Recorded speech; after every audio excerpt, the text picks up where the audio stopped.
Assalamualaikum warahmatullahi wabarakatuh. Sahabat musbiyag dirahmati Allah.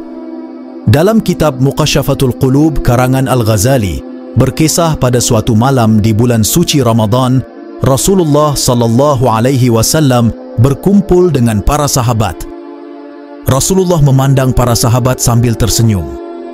Lalu bertanyalah salah seorang sahabatnya, "Apa yang membuatmu tersenyum, wahai Rasulullah?" Rasulullah menjawab, "Diperlihatkan kepadaku hari akhir, ketika di mana seluruh manusia dikumpulkan di mahsyar. Semua nabi dan rasul berkumpul bersama umatnya, masing-masing masuk ke dalam surga.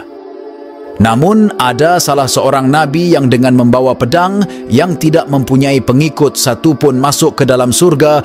Dia adalah Sam'un al-Ghazi." Siapakah Sam'un al-Ghazi? Samson atau Simson dalam bahasa Ibrani merupakan seorang nabi di dalam ajaran Islam yang dikenal dengan nama Sam'un Ghazi alaihi salam.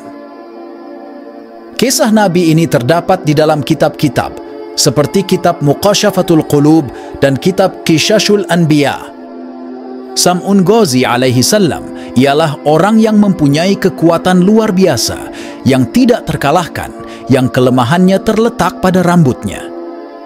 Hidupnya hampir setiap hari dilalui dengan berperang, terlebih dengan pedang ajaib yang selalu ia bawa kala berperang. Senjata ini terbuat dari tulang rahang unta bernama liha jamal.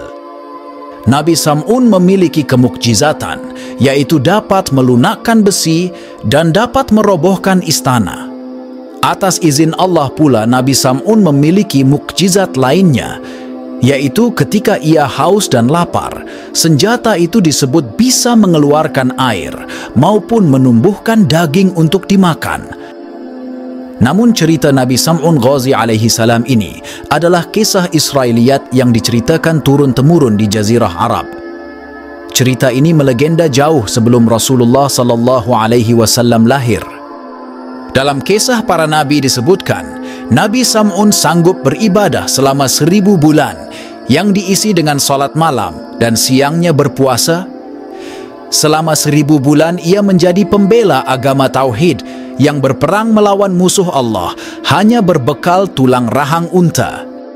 Ketangguhan dan keperkasaan Nabi Sam'un dipergunakan untuk menentang penguasa kaum kafirin saat itu, yakni Raja Israel. Akhirnya sang Raja Israel mencari jalan untuk menundukkan Nabi Sam'un. Berbagai upaya pun dilakukan olehnya sehingga akhirnya atas nasihat para penasehatnya diumumkanlah, barang siapa yang dapat menangkap Nabi Sam'un akan mendapat hadiah emas dan permata yang berlimpah. Singkat cerita, istri Nabi Sam'un yang tergiur imbalan dari Raja Israel membantu percobaan pembunuhan terhadap Nabi Sam'un. Karena sayangnya dan cintanya kepada istrinya, Nabi Sam'un pernah berkata, "Jika kau ingin mendapatkanku dalam keadaan tak berdaya, maka ikatlah aku dengan potongan rambutku." Nabi Sam'un pun diikat oleh istrinya kala ia tertidur, lalu dibawa ke hadapan sang raja. Akan tetapi, Nabi Sam'un yang diberi anugerah kekuatan besar oleh Allah Subhanahu wa Ta'ala bisa mengatasinya dengan baik. Tali yang diikatkan kepada tubuhnya, ia putuskan dengan mudah. Begitupun dengan percobaan kedua yang dilakukan sang istri, ikatan tali yang lebih kuat masih mampu diputuskannya. Waktu berselang, Nabi Sam'un, wali Allah dengan rambut panjang yang disebut mencapai tanah itu kehilangan kekuatannya. Mendengar kejadian itu, kaum kafir langsung mendatangi kediamannya dan menyerang Nabi Sam'un untuk menyiksanya hingga mati. Nabi Sam'un yang masih dalam keadaan terikat lalu dibawa ke hadapan raja. Siksaan terus didapat Nabi Sam'un, bahkan kedua matanya dibutakan, beberapa bagian tubuh dipotong dan dipertontonkan ke masyarakat. Diperlakukan demikian, Nabi Sam'un berdoa kepada Allah Subhanahu wa Ta'ala. Ia berdoa kepada Allah dimulai dengan bertaubat, kemudian memohon pertolongan atas kebesaran Allah Subhanahu wa Ta'ala. Doa Nabi Sam'un dikabulkan dan istana raja bersama seluruh masyarakatnya hancur. beserta istri dan para kerabat yang mengkhianatinya. Kemudian Nabi Sam'un bersumpah kepada Allah Subhanahu wa Ta'ala akan menebus semua dosa-dosanya dengan berjuang menumpas semua kebatilan dan kekufuran yang lamanya 1000 bulan tanpa henti. Ketika Rasulullah Shallallahu Alaihi Wasallam selesai menceritakan kisah Nabi Sam'un Ghazi alaihi salam yang berjuang fisabilillah selama 1000 bulan, salah satu sahabat Nabi berkata, "Ya Rasulullah, kami ingin juga beribadah seperti Nabiullah Sam'un Ghazi alaihi salam." Kemudian Rasulullah diam sejenak.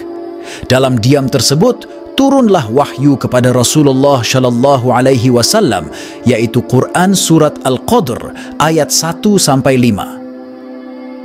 Sesungguhnya kami telah menurunkannya, Al-Quran, pada malam Qadar. Dan tahukah kamu apakah malam kemuliaan itu? Malam kemuliaan itu lebih baik daripada 1000 bulan. Pada malam itu turun para malaikat dan ruh, Jibril, dengan izin Tuhannya untuk mengatur semua urusan sejahteralah malam itu sampai terbit fajar. Quran Surat Al-Qadr ayat 1-5. Malaikat Jibril datang dan mewahyukan kepada Rasulullah bahwa pada bulan Ramadan ada sebuah malam yang mana malam itu lebih baik daripada 1000 bulan. Wallahu a'lam bisyawab. Wassalamualaikum warahmatullahi wabarakatuh.